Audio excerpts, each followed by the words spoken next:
Stay tuned. Coming up is my interview with Mike Richardson, our newest SAMatters Certified Master Instructor.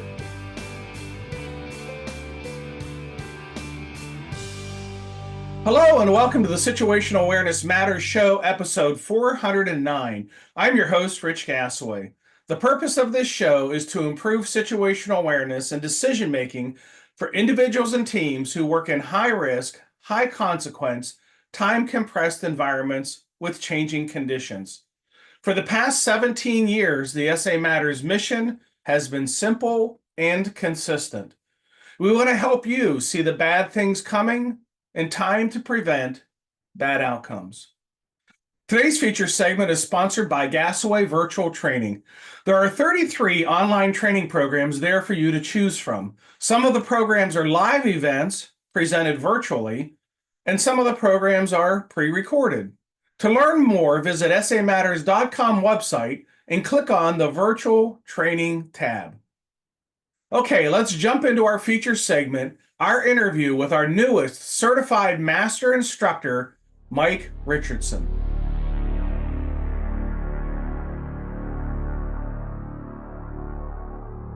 Mike Richardson is a 39-year veteran of the military and fire service. He served 28 years as a firefighter, company officer, and chief officer in fire departments in New York, Florida, and Kentucky. He most recently served as a Line-of-Duty Death Investigator for the National Institute of Occupational Safety and Health, or NIOSH, Firefighter Fatality Investigation and Prevention Program. Mike is a graduate of the Eastern Kentucky University Fire Science and Loss Prevention and Safety programs.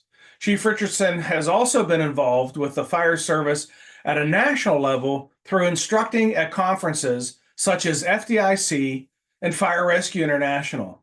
He's also authored articles and publications such as Fire Engineering and Firehouse, and served on the board of directors for the Fire Department Safety Officers Association and the International Society of Fire Service Instructors.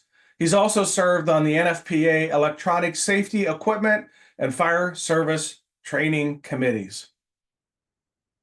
Hey everyone, Rich Gasaway here, host of the Situational Awareness Matters Show, and today I have a very, very special episode because I have with me the newest member of the SAMatters team, Certified Master Instructor, Mike Richardson. Mike, welcome to the show.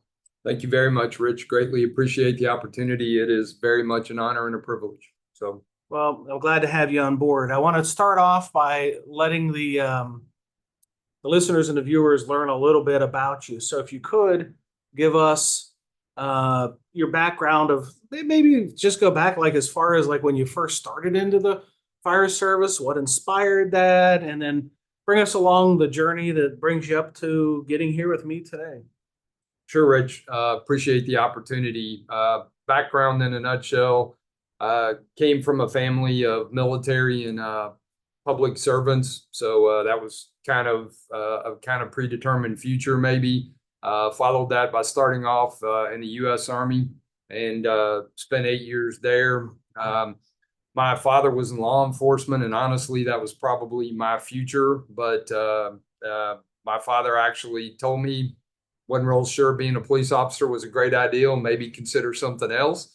I'm not sure being a firefighter was what he had in mind, but actually a friend of mine in the military, my last duty station was Fort Drum, New York, got out just before me and actually started his fire service career. And that was a tradition in his family, and sounded like something that was worth a shot and a try. So got out, started my fire service career in Syracuse, New York, started with the DeWitt Fire Department, started as a volunteer, like many people do. Worked my way up there and spent my first several years in the fire service there in DeWitt and Syracuse. New York, to me, is kind of the cradle of the American fire service, if you will, or at least one of them. Phenomenal place to come into the fire service, huge opportunities to learn. New York State Fire Academy, I lived there, pretty much spent all the time there I could, learn from some of the best and brightest in the fire service, many greats at that time. were either in New York or with New York, a department there, and it was a great exposure and great opportunity. Um, I decided I'm originally from Kentucky, originally from Louisville, and missing family and looking at other opportunities and what might come next. And Eastern Kentucky University in Richmond, Kentucky actually has a phenomenal fire science program. So decided would be a good opportunity to pursue. So actually back to Kentucky and Richmond. Was fortunate while I was at EKU, I was able to work for the Richmond Fire Department. So spent several years there working in Richmond. I pursued my bachelor's degree, which was in fire arson explosion investigation. Very interested and very originally thought that might be a career in fire investigation, drawn into that aspect. Decided to continue to pursue my education. Was like, if I'm at school, I might as well keep going, and got into my master's degree, which was in loss prevention and safety. Up to this point in time, in addition to working in the fire service, I had also done a fair amount of work in industrial safety. That was a good side job. As you know, most firefighters have to do something on their 48 hours off. So I had worked in several industrial facilities. I'd worked in pharmaceuticals, chemical manufacturing, anything from emergency response team to doing safety standbys, et cetera. So pursuing loss prevention and safety kind of fit into that area, and thought that would be another avenue or opportunity. So I had done that as well. So ironically, as things typically go in life, one connection led to another, and I was approached by some individuals with Bullard, which is right up the road from Richmond and Cynthiana, Kentucky, if I was possibly interested in coming on board to help them with their thermal imaging program. We're in the 90s. Thermal imaging is just really starting to catch on in the fire service. Between my military experience and actually my department in New York, probably had some of the first thermal imaging cameras in use in the fire service. So I was familiar with it, had used it. So I actually went to work for Bullard. I was their thermal imaging technical and training specialist and then manager. So I helped Bullard put their first, if anybody remembers, the big red Bullard thermal imaging camera, as we affectionately called it, the brick on a stick, but it was one of the first cameras. We got that. That was in service, and spent the next couple of years working for Bullard, helping them develop their thermal imaging cameras. That allowed me to run all over the country and all over the world, teaching firefighters how to use thermal imaging cameras. And that was a priceless experience, getting to see all the different departments and how they worked and how they operated, and getting to bring thermal imaging kind of along and into the fire service. That was a great opportunity, great experience, but I was still a volunteer firefighter at that time, kind of because I did not want to get away from the fire service, but decided it was time to get back to things full time. So was fortunate to have an opportunity. St. Matthews Fire Department, which is in Louisville, Kentucky, was hiring. So I went back on the job there, and I spent the next 20 years in St. Matthews. So worked my way up. I had a real passion for training and professional development. So ultimately worked my way up there to the division chief of training and safety. So made that a 20-year career, and a lot of great opportunities, a lot of other things I did while I was there. During that time, I had experienced several line of duty deaths throughout my fire service career. And as everyone says, everything's fine until, you get punched in the face. And when I got word that two of the firefighters that I had worked with up in Syracuse, TJ Lynch and Gino Giannichetti, got a call from my old roommate up there and said that they had been killed in a fire. And that really changes your perspective and outlook on things. And so I was kind of looking at what could I do to try to make a difference, make things better, because continued throughout my career, line of duty deaths, someone that I knew, someone that I'd worked with. And so What can I do? And that led me to get involved initially with the Fire Department Safety Officers Association to try to see what we could do to improve firefighter safety. Being the division chief of training and safety, I got involved with the International Society of Fire Service Instructors, worked extensively with both of those organizations, served on the board with FDSOA, served on the board with ISFSI, worked on developing new curriculum, new programs, things that we could do to try to overall improve firefighter safety. And that also tied me into NFPA and ultimately started with Bullard on the technical committee for electronic safety equipment with the thermal imaging cameras and those things. Transitioned on to also the training committee, fire service training committee. That was back in the days when 1403 was coming online and many things, once again, because unfortunately we had lost firefighters in live fire training exercises. So what could we do to try to change that and to make things better? So great opportunities, great experiences. Felt like I was trying to make a difference within my department, also at a national level.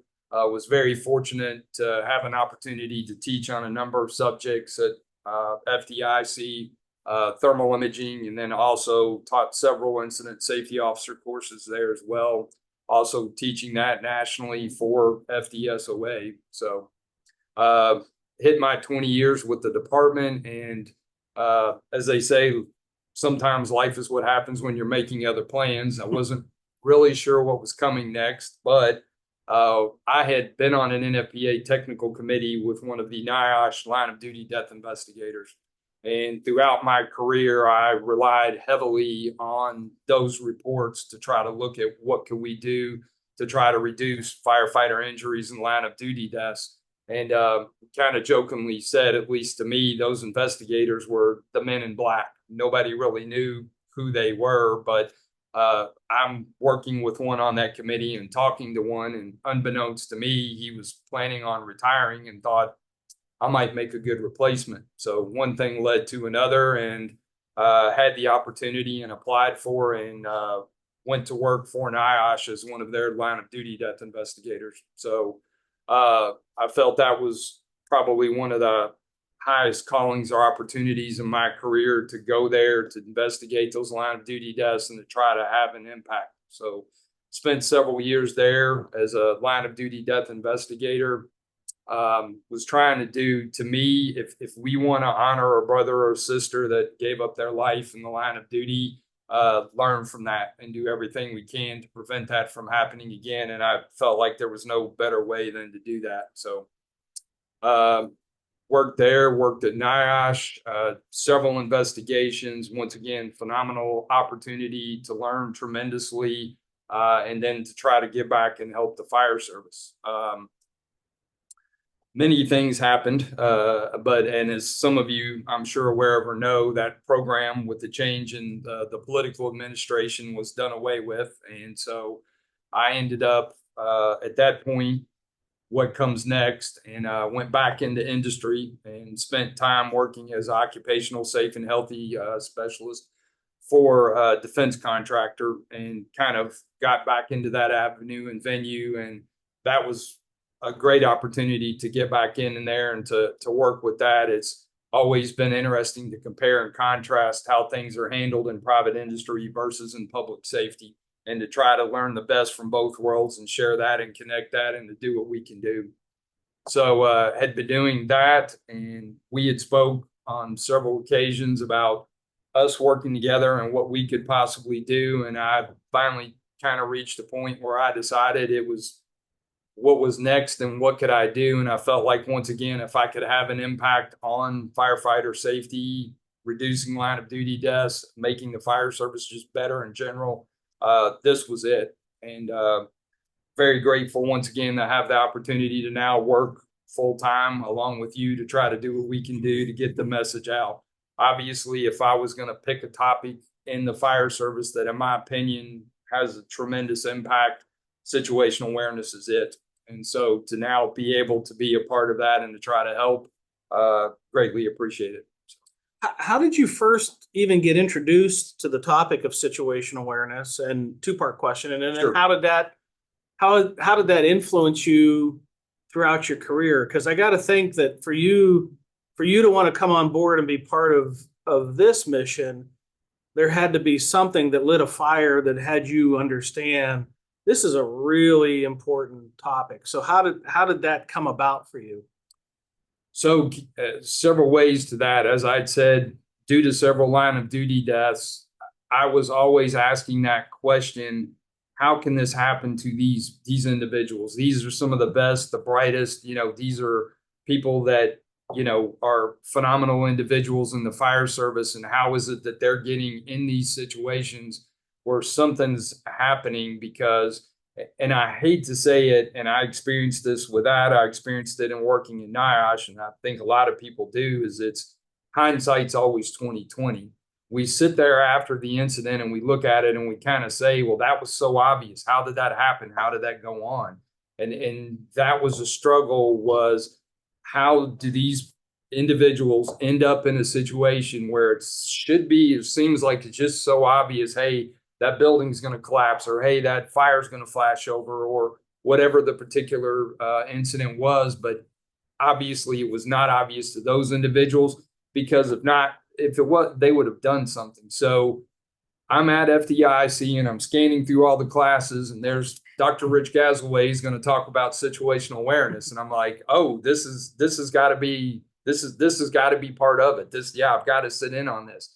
And having been in the military and having been in the fire service, to me, situational awareness was, keep your head on a swivel, be conscious of what's going around, and I'm like, but maybe there's some secret sauce in there he knows about that's going to help us. So went to one of your presentations at FDIC, and it was that light bulb moment.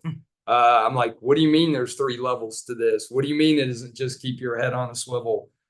We need to perceive, we need to understand, we need to predict. And I'm like, gee, this is all making a lot of sense.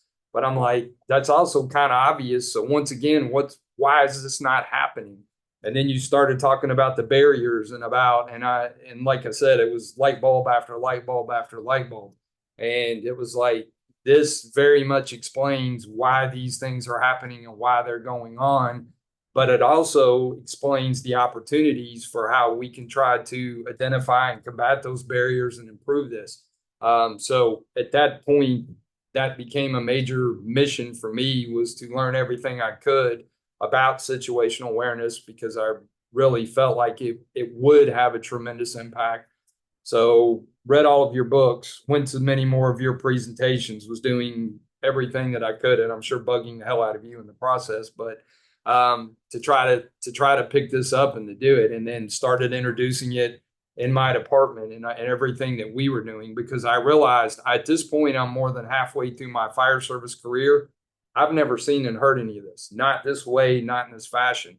And I had not made these connections, and I had not understood things this way. And I'm like, it explains why there's many others out there that are in the same boat. So that was kind of what lit the fire. That was what got me involved. And that was kind of what got me motivated. And then once again, I've carried that into efforts with the Fire Department Safety Officers Association, and what we're doing with our programs, with our training, and took that also into my time at NIOSH as a line-of-duty death investigator. So, well, in addition to the investigations that you did at NIOSH, I know from talking to you that you had been for a long time, like me, a student of line-of-duty deaths, trying to glean and learn every possible lesson that you could about how and why firefighters die and how to fix the problems that are occurring with firefighter fatalities. What have you seen, having been through many, many, many investigation reports and conducting some of your own investigations? What have you seen that points out some of the challenges when it comes to the connection between situational awareness and line of duty deaths? Sure. So I think if you've been in the fire service long enough, I'm sure you've heard of the NIOSH 5. So, and those were the top contributing factors that NIOSH was finding in line of duty deaths. And those included things like incident command, policies and procedures, communications. And those to me were obvious. They seemed evident, but ironically, the thing that was missing from the NIOSH 5 was there was nothing about situational awareness. And having got to a point in understanding that situational awareness is the foundation, it is how we start, or should be how we start anything that we're doing, because we need to perceive or assess what is going on in our environment. We need to be able to comprehend or understand that, and then predict what potential future outcomes or actions are going to bring about or produce. And the only thing that I had seen that was close to that in a line of duty death report was size up. And there was significant continual mentioning of inaccurate, incomplete, failure to do size up. Well, size up is only part of situational awareness. And depending on how you want to define it or look at it, it's really just that initial step. And there was this disconnect or this missing element of, okay, well, we've done size up, what comes next? And what I found in a lot of additional research is, unfortunately, in the fire service, we want to act. And that can lead to a shortcut where either those other elements are either not done to the extent they should, or they're just completely shortcut and gone around. And we go from size up to action. And that can create a lot of missed opportunities, missed cues and clues, things that we should be looking for and picking up on, but we're not. Or it could lead to misinterpretation and many other things. And understanding those barriers and how those barriers interact in that process. Once again, urgency. We want to rush, so we're going to miss stuff. Tunneling senses. We're focused just on the fire and we're missing what's going on with the building.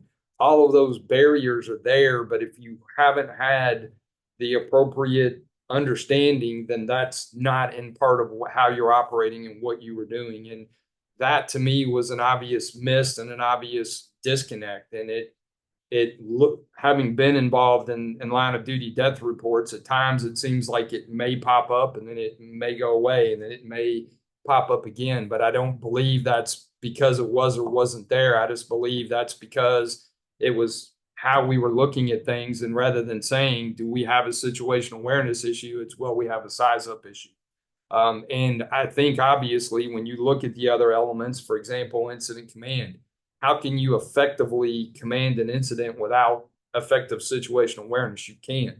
So of course that's going to set you up for failure at that level. So it all snowballs, it all builds, and it all one leads into the other. So you and I were talking last night at dinner about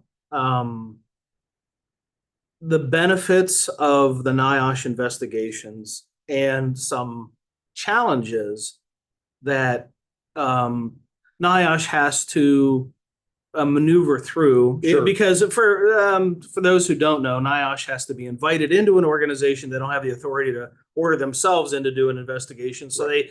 they kind of have this fine line that they need to dance along, that they can't, or they try very hard not to put the hot light on any individual. Correct. That says that this event occurred because this person had Correct. some flawed situational awareness, or this individual had this shortcoming, and they try to speak in generalities. But as a result of that, and I gave you credit last night for this particular saying that I thought I attributed to you, and I'm sure you said it, but then you fixed me and said no, it was somebody else who said it. Correct. And I called it, as I recalled it from you teaching it to me, the "don't run with scissors" recommendation. Correct.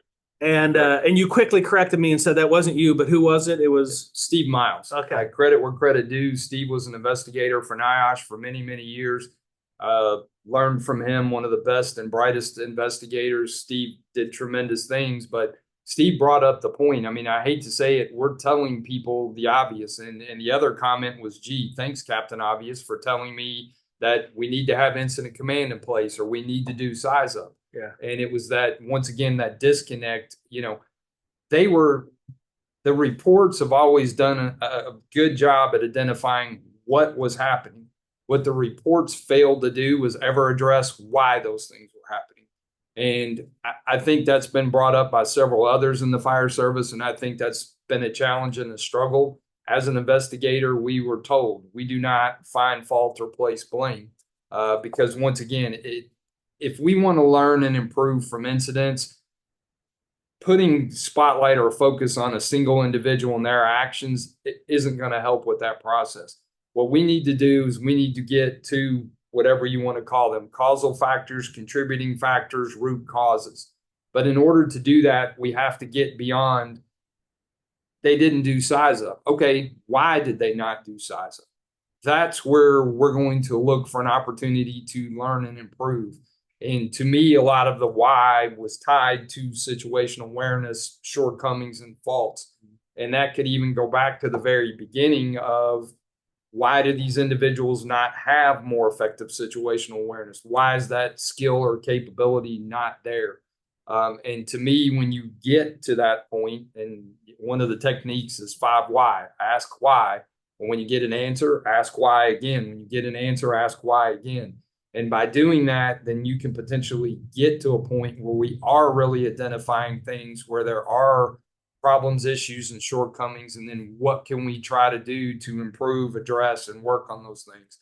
And unfortunately, even to this day, I still see many shortcomings and disconnects when it comes to situational awareness. Yeah. When I used the NIOSH reports extensively in my doctoral research, I had multiple sources of data to help affirm to me the barriers that were in play in near misses, line of duty deaths. And the one thing that consistently frustrated me or disappointed me about NIOSH reports is, for example, and you kind of dance to the edge of it, the NIOSH report might say that a contributing factor was a non-existent or incomplete 360 size up. Correct. And then it would go on to say the recommendation is that first arriving companies or the incident commander or a combination of both should do a complete 360 size up. So the non-existent 360 was a contributing factor. Right. And the reminder that you should complete a 360 size up was offered, of which then, like as you said, I often said, well, thanks, Captain Obvious. Right. You know, I think we all know that we're supposed to do a 360 size up.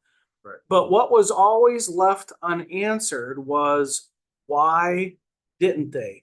Right. And it wasn't because they were undertrained or inexperienced or you know, the house was built on a cliff or there was a moat with alligators, or you know, right. it wasn't any explanation that you could say, well, it was completely obvious as to why they didn't, which always left the question then, well, why didn't they?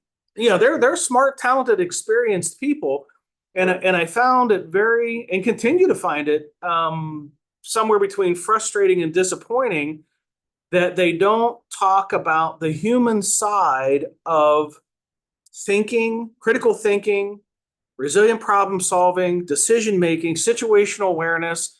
Right. And I think there's ways to do that without putting the hot light on an individual, to just speak right. in generalities about the principles of SA and the barriers that flaw SA, without saying it was this particular person that experienced this particular barrier that led to the outcome. I don't think it has to be such a direct nexus, right. but to say, you know, in general, oftentimes 360s aren't completed because of, and, you know, a big one that comes to my mind is a sense of urgency. Right. Well, urgency is a barrier to situational awareness. And right. what would give rise to somebody feeling a sense of urgency as they arrive on the scene and, you know, there's fire, there's smoke, there's deteriorating conditions. There might be the possibility of somebody inside, whether they got the, you know, notification that there was or not. And they get gripped by a sense of urgency that I have to take an immediate action, because in urgency leads to this kind of thinking, because there's no time to waste. Right. And when I talk with somebody and they say, well, and I ask them, well, why did you do this without a size up or whatever? And they'll say, well, I didn't have time to waste. And there's nothing that screams to me that they were caught in the throes of the sense of urgency, like saying there's no time to waste. So then I ask them, so what you're telling me is you feel like you didn't have time to do a 360, which then is an essential component of the formation of situational awareness, because you have to perceive what's happening, make sense out of it, understanding, and then make some predictions about what's going to happen, 2 minutes from now, 5 minutes from now, 10 minutes from now. You didn't have time to do that. You just arrived on the scene, took a hose line, went inside, almost like automatic, robotic action, because that's what we do in training, autopilot, and take the hose line and go inside. And then I say, so in summary of all that, what I hear you telling me is you didn't have time to do it right. You only had time to do it fast. Right. It's sometimes said that slowing things down to where you can actually think about what you're doing could save your life. If you just take a moment to say, I don't see this working out so well because I took time to do a proper size up. And then formed proper awareness, which then drove decision making that maybe taking the hose line through that door wouldn't be as smart as taking the hose line around the back through another door, or knocking it down from the outside before you make entry, depending on what the conditions are telling you. And I'm not talking about the tactics of it. I'm talking about the process of making a decision based on a foundation of situational awareness. And what I noticed was missing, and I'll let you speak to this as well, is the seemingly incomplete, like if I was trying to connect the dots to allow me to say, now I really understand what happened, how it happened, and why it happened. I'm only getting the what happened and how it happened, Right. And I'm not really getting the why it happened out of those reports. I tend to get it out of somebody if I interview them, like people listen to my podcast and my near miss interviews. You know that I ask the kind of questions that draw out the why, and I'm thankful that I have participants who are willing to share that why, and I think that maybe they'd be willing to share it if only they were asked it, from a broader perspective of accident investigations. So I say all that to say that when you're reading a NIOSH report, there are lessons to learn. There's valuable things that you can draw from it, but there are some things related to situational awareness and the barriers that flaw awareness that could provide a much more comprehensive understanding of why humans behave the way they do or don't behave the way we think they should. And people often, when they don't do what others expect them to do, we tend to be very quick to judge them and say, well, I know why they didn't do that. They're not trained right, or they're an idiot, or they weren't thinking, or, we throw all these superficial explanations. And the truth of the matter is, a lot of these people are throwing this judgment around, don't even really know the person they're throwing the judgment around about. That could be somebody who's got tremendous training, tremendous experience, has seen lots of incidents, but they don't have a better way of explaining and understanding what happened. So they start throwing around judgment, which I think is so unfortunate. You see it so much on social media that, you see a video and you see all these hateful things in the feed of people just throwing around their vitriol. And I think they might do it to try to make themselves feel better. Like, oh, that person's an idiot, but I'm not. Or that person isn't trained well enough, but I am, and they somehow justify, like, I would never do that. Well, I assure you that the person who did it probably thought they would never do it either, right? I'm 100% positive that no one ever showed up at an incident scene and said, I'm about to do something that's going to get me significantly injured or killed, because that would be just basic common sense, human nature, whatever. Yes, no one is doing that, but therein lies the issue, because at that time, that person, because of flawed situational awareness, is not getting to a point in prediction where they see that potential injury or outcome. And to your point, there's many reasons for that. It is, we refer to it as autopilot. It's taking a default course of action. So I think a huge issue in the fire service is when we would talk and interview people, it was like, can you talk about the decision you made at this point? And you get a pause and a blank stare, and you can tell that really there probably wasn't a decision made at that point. It was simply, this is what we do, or this is the default course of action, or this is another thing. So at that point, and then you might see all of a sudden a change, and then they kind of start to like, well, yeah, I made this decision, but you could tell that once again is hindsight, or that is an after the thought. You can tell that in the moment, probably there wasn't a conscious, objective decision being made. And once again, many, many, many reasons for that. But that to me is any incident as an onion, and you have to peel back all of the different layers to try to get to it.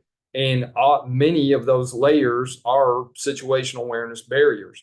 And to get there, you have to be willing to not just the first layer you peel back, stop there, whether that's trying to understand what took place, whether that's trying to correct things going forward in the future. To be successful, all of those layers have to get peeled back. And you have to really understand, once again, what was contributing to these events occurring, and then what can you do in response to that. There's never been a silver bullet to fix all of this. If there was, we would have utilized it by now, because the other issue, and this was ironic, one of the NIOSH investigators was presenting at a conference, and they said, does anyone have any questions, feedback, for whatever else? And someone said, well, it'd be great if you all could write a line-of-duty death report that wasn't a copy and paste of the previous report. And the investigator said, well, until you all can figure out new ways of killing yourself, that's what's going to happen. Because if you want to be honest, and if you want to look at it, a firefighter that is going to die in the coming week will probably die in the same way a firefighter did 40 years ago. And I literally wrote line-of-duty death reports where I was literally copying what I've written in 2 reports previous to that to put it in the most current report. Nothing new is killing fire. Very little new is killing firefighters. Building collapses, hostile fire events, getting lost, getting trapped. These are all the same things on the fire ground that have been killing firefighters for as long as we've been fighting fires. We have failed to figure out how to identify and address, once again, those many layers or those many issues. And once again, situational awareness is a huge part of that. We have to perceive, we have to understand, we have to predict, but then we also have to decide. We have to make effective decisions, conscious, objective decisions. We have to act effectively, appropriately. And then we need to evaluate what is going on. And then that has to be a continual circular process that goes on nonstop. And when that's not happening, that is opening up that door. And you've said it many times in your presentation, and you talk about it. Are we going to be lucky? And is our outcome going to be based on luck? Or is our outcome going to be based on skill and intent? And a huge problem, and this credit where credit is due to Chief Brunacini. Chief Brunacini, he said, we have a problem. Luck is a bad thing. Luck is not good because it will make you think you're actually better than what you are. And I think, unfortunately, in the fire service, the reality is sometimes we think we're much better than what we are because we don't recognize our outcomes are being driven by luck. And in the fire service, we need luck because there's going to be unknowns. There's going to be things no matter how good our situational awareness is, we may miss it. We may not know about it. So thank goodness we have some luck at times. But to your point, we need to remove as much of the luck as we can from the equation and focus on, once again, doing things that are going to do the best we can to set us up for success in these incidents and these operations. But because of these barriers, because of these things that happen and go on, that creates those issues, problems. And if we don't have a good understanding, and this goes back to situational awareness, we need to start with the education, and then we need to incorporate it into our professional development programs. And then we need to practice it on our incidents and runs and calls. And if we don't do that and constantly look at what's working and what's not, then we're not going to get to a point where we've developed effective situational awareness. And could be at an individual at a task level. It's very important that firefighters, one of the other issues I think is too often situational awareness is something that the guy wearing the white helmet standing in the front yard needs. It's not something that the firefighter needs, or maybe the company officer. Situational awareness is different, but very applicable at the task level, at the tactical level, and at the strategic level. But you need to learn what situational awareness means to you at whatever level you're operating at. And when those are all brought together at each level, that becomes very effective, because at whatever level it's missing or it's not working effectively, that is the weakest link in the chain. And more than likely, that's where the chain is going to fail. And I think that's something that's critical, that when we look at situational awareness, it's not just the white helmet that's standing in the yard, quote unquote, making the decisions. It's throughout. We can't be successful at any emergency response if situational awareness isn't working all the way from the very, very bottom all the way to the very, very top. And you speak extensively about shared situational awareness and how we have to have that. So you had said something earlier that prompted in my mind, that you said that, no firefighter goes to a call thinking, this will be the day that I'm going to make some bad decisions and have a bad outcome. One thing that I have noticed I say some of the programs, probably most of the programs that I do, is there is always in the room skeptics who, as I explain some of the barriers, they think, well, that would never happen to me. I would never go deaf. I would never go blind. I would never say things that aren't true on the radio that would harm or kill other people. I would never fixate get fixated on a task. I would never, I'm better, I'm smarter, I'm well trained. And then I explain to them how their brain function changes under stress. Because as they're saying these things to me, they're not stressed. They're in a completely non-stressed classroom environment with you basically using one brain that when they're in a high degree of stress with changing conditions and consequence and the release of chemicals and neurotransmitters, and the brain function changes, they think and behave differently. So what I have done, as you know, because you've attended quite a few of my programs, is we've made some exercises that demonstrate to them their limitations of perception and understanding and prediction, so that they can experience it firsthand. And almost always what the reaction is what in the world just happened? Right. How did I not see that? How did I not hear that? How did I think I heard this, but it was actually something completely different that was said? And how did I get so fixated on this that I didn't even understand what was happening with this? And once they're able to experience it and know what they're experiencing, it's one thing to experience it and be oblivious to it, but they're actually, we unpackage it and, like you say, peel back the layers and say, here's what really just happened here. That it's a visceral moment where they get to see their vulnerability as a human. They get to see the human error that comes from being a human being under stress, working in a dynamically changing environment.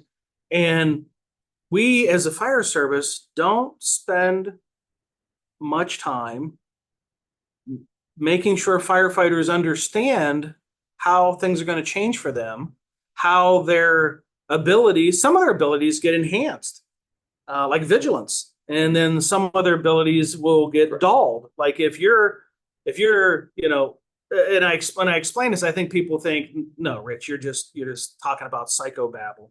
If you're in a visually stimulating environment, it can be harder to hear. Sure. If you're in an environment where there is a lot of sound, it can be harder to see.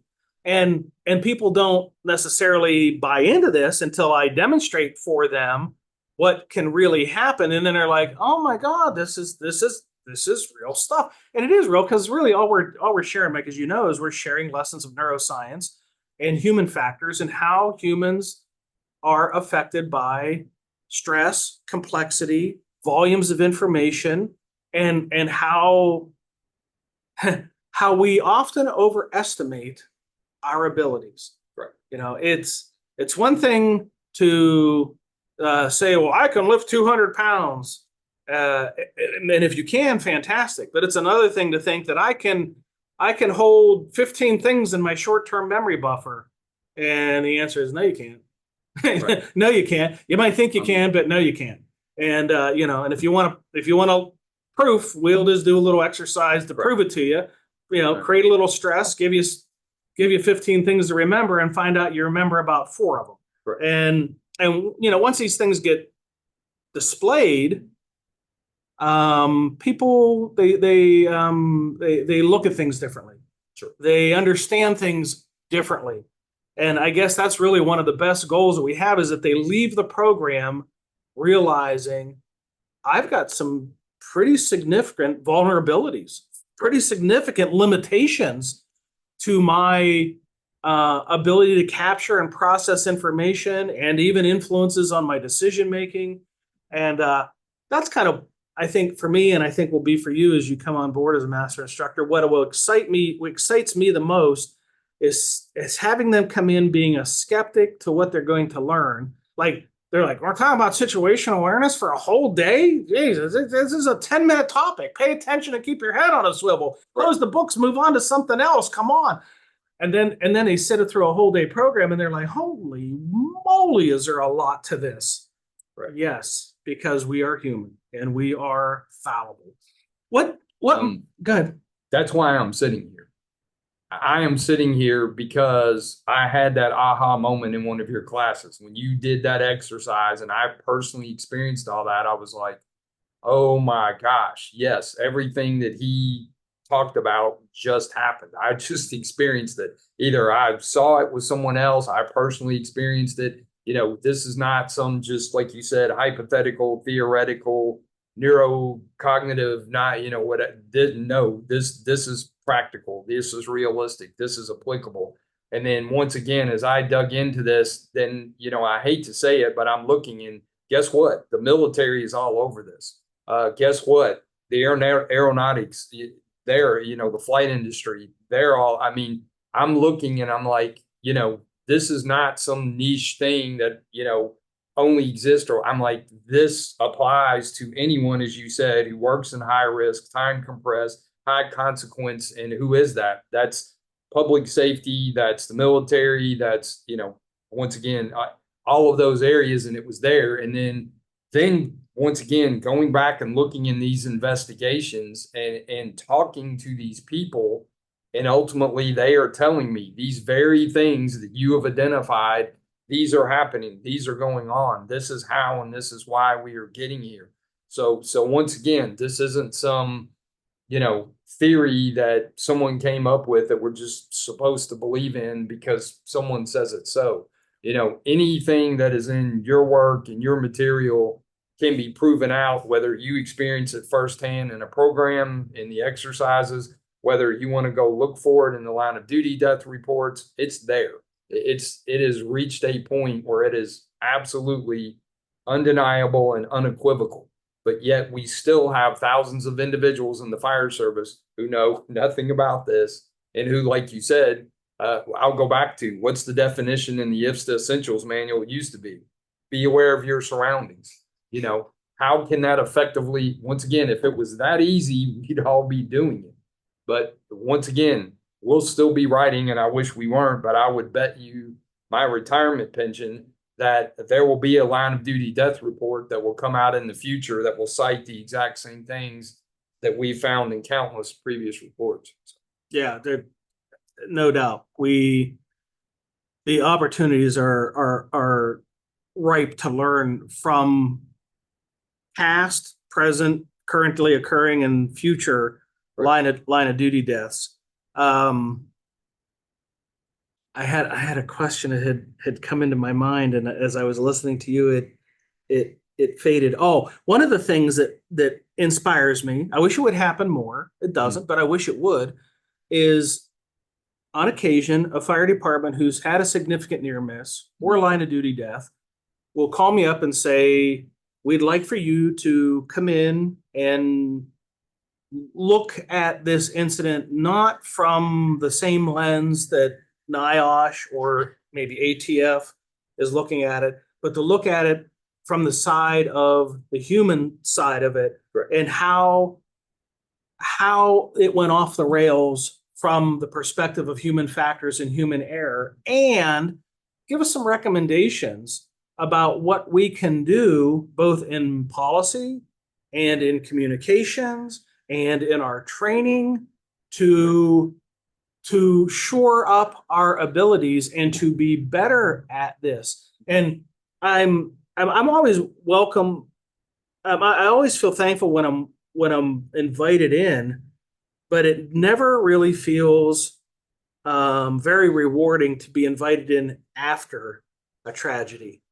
I really so wish that we would get invited in before a tragedy to do an assessment and to look at a department's holistically and say, here's what we see as the opportunities to improve situational awareness, high risk decision making, critical thinking, resilient problem solving. Here's some things you can build into your training, into your SOPs, into your command practices, so to help them get ahead of it before it happens. And I guess that's just one of my wishes for the future, is that departments would take advantage of that and see the value of proactively preventing tragedy versus reacting after it occurs. Because it's so sad, as you know, having been on investigation teams, and for me when have been invited in, how tragic it is to come in a department that has had a line of duty death, and to see the impact on the members and to just feel the weight of that tragedy on that organization. And sometimes, because of the way that humans often react, somebody's looking for blame. Who should we blame? Is it the incident commander's fault? Is it the company officer's fault? Is it the firefighter who died fault? We don't look for fault. We don't look for blame. We just look to explain, to help you understand that maybe the firefighter that died had flawed awareness, but I want you to understand that you could too. Right. The very thing that that did happen to them could happen to you. And if I can get them over the hurdle of thinking, no, it wouldn't, that would never happen to me. I'm better, smarter, more equipped, better trained. Oh, please, you're human. Right. They were human. They didn't show up for work that day and say, today's the day I'm going to die. Right. They showed up for work that day and said, I'm going to make good decisions. I'm going to do the right thing. I'm going to be safe. I'm going to live. I'm going to go home to the ones that love me at the end of the shift. And yet tragedy befell them, as it could any of us. Correct. And the goal for us is to open people's minds to the possibility of the things that can happen and give them some tips and best practices to maneuver through that. The last question I have for you is, having now coming on board as our master instructor, you're up here in Minnesota. You've spent 3 days with me doing some training and getting geared up to hit the road with it. What are some of your goals for what you would like to see happen with this topic as you take on being a master instructor? Sure. And one of those things, which going back to something I had kind of said previously, whether it ends up being a book we work on together, whether it's blog, whether it's a podcast, whatever opportunities and media that we can come together to work on to put out there, is to show that situational awareness is applicable from the bottom to the top, and to try to provide some real practical, where the rubber meets the road, nuts and bolts examples of structural collapse. What can we do to improve our ability to perceive what is going on in terms of looking at the structure and what's going on in the structure? What do we need to be able to understand in order to make an accurate prediction? Is this building going to come down? If it is, when? If it is, how? once again, these are things to be effective. And I want to also drive home this point. Situational awareness is not just about being safe. Situational awareness is also about being very effective in whatever it is you're doing. And I think, once again, some people only look at situation, oh, well, this is to keep me from getting hurt or to keep me from getting killed. No, situational awareness, if you look, some of the most proficient tier 1 military units focus extensively on situational awareness. It's not because they're worried about, am I going to get injured or killed? They're worried about, are we going to complete the mission?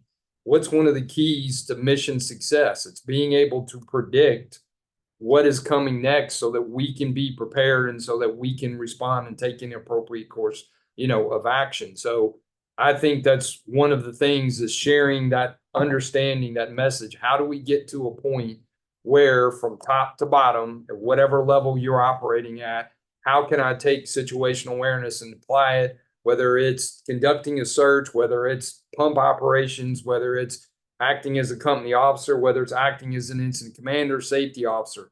Situational awareness has a huge impact on all of those roles.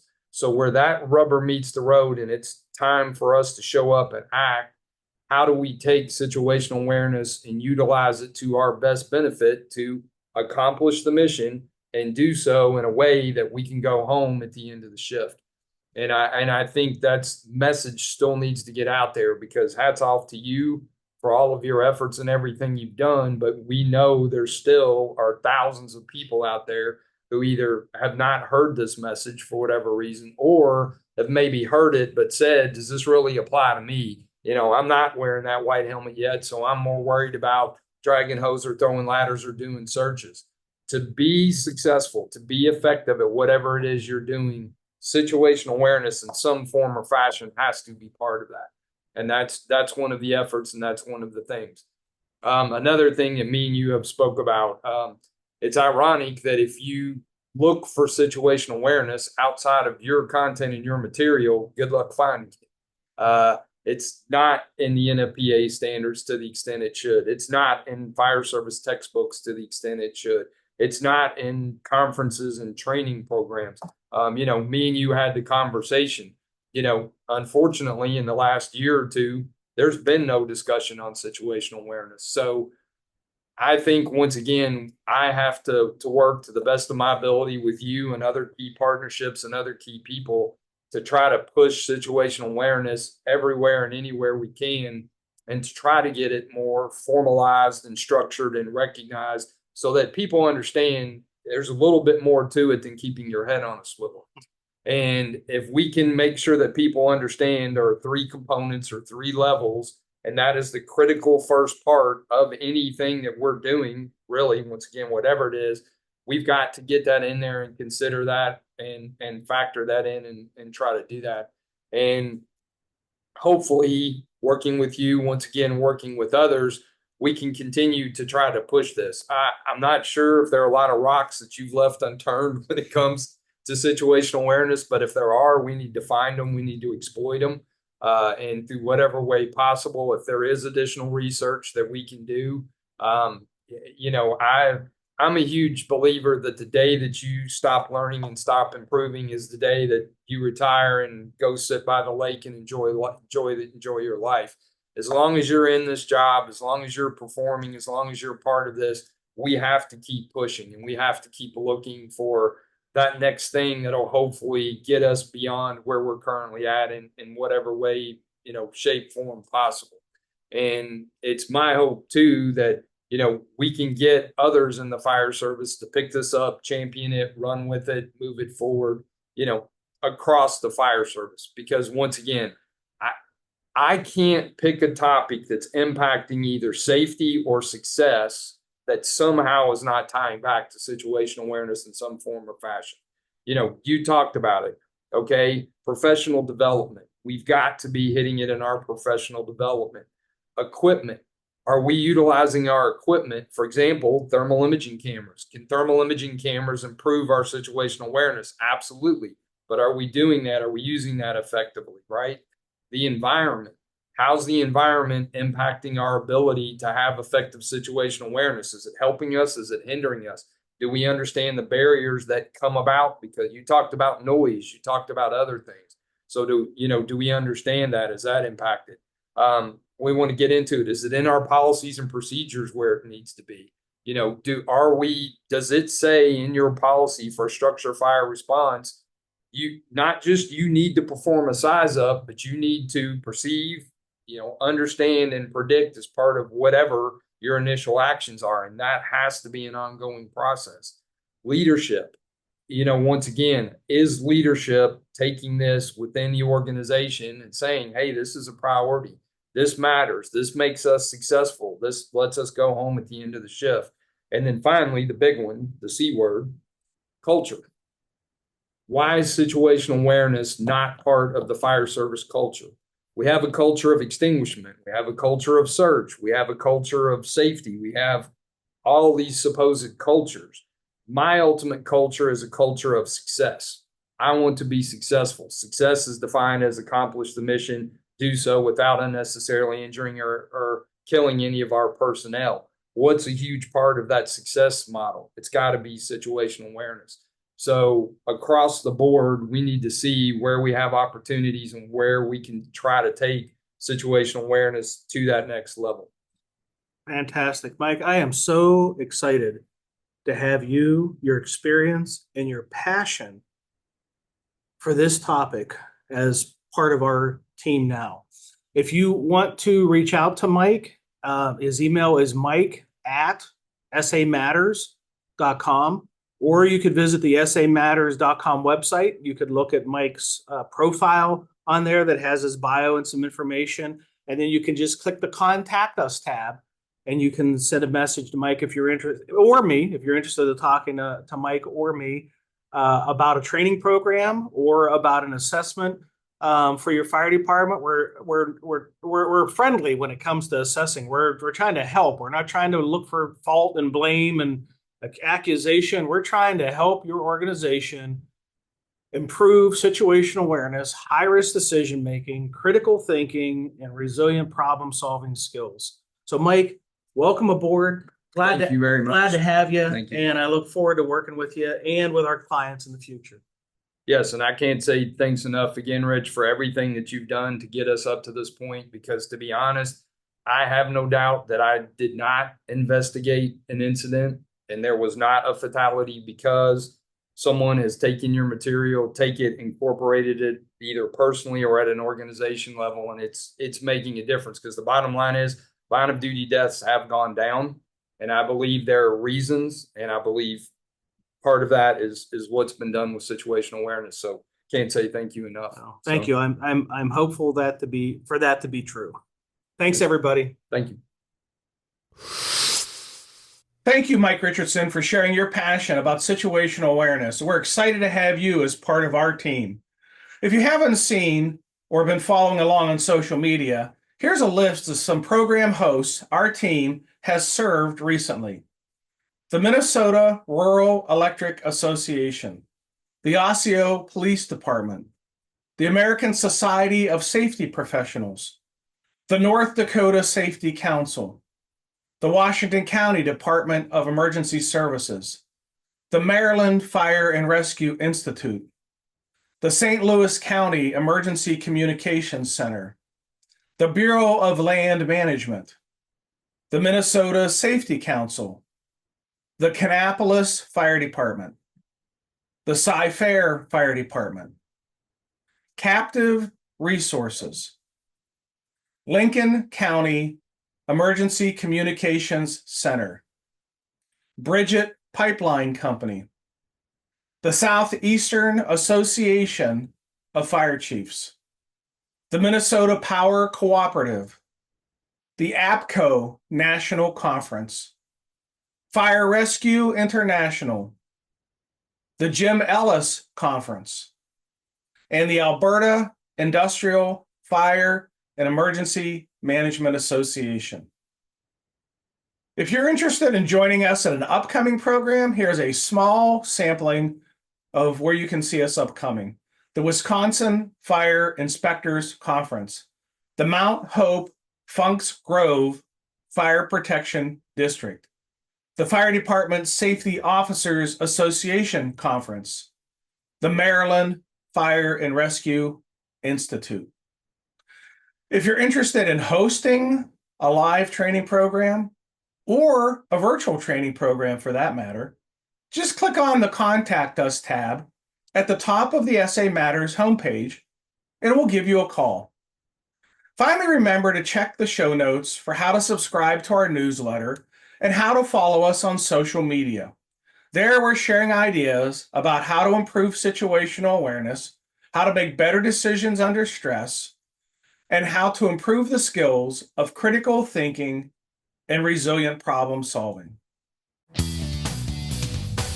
Well, that's it. Episode 409 of the Situational Awareness Matters show is complete. Thank you again to Mike Richardson for sharing your passion about situational awareness. Thank you to our viewers and listeners for sharing some of your valuable time with me today. I really appreciate your support of the SAMatters mission. Be safe out there, and may the peace of the Lord and strong situational awareness be with you always. And Charlie Kirk, rest in peace. You've been listening to the Situational Awareness Matters show with Dr. Richard Gasaway. If you're interested in learning more about situational awareness, human factors, and decision-making under stress, visit his website, SAMatters.com. If you're interested in booking Dr. Gasaway for a program, or if you would like to be a guest on his show, click the Contact Us tab at the top of the homepage.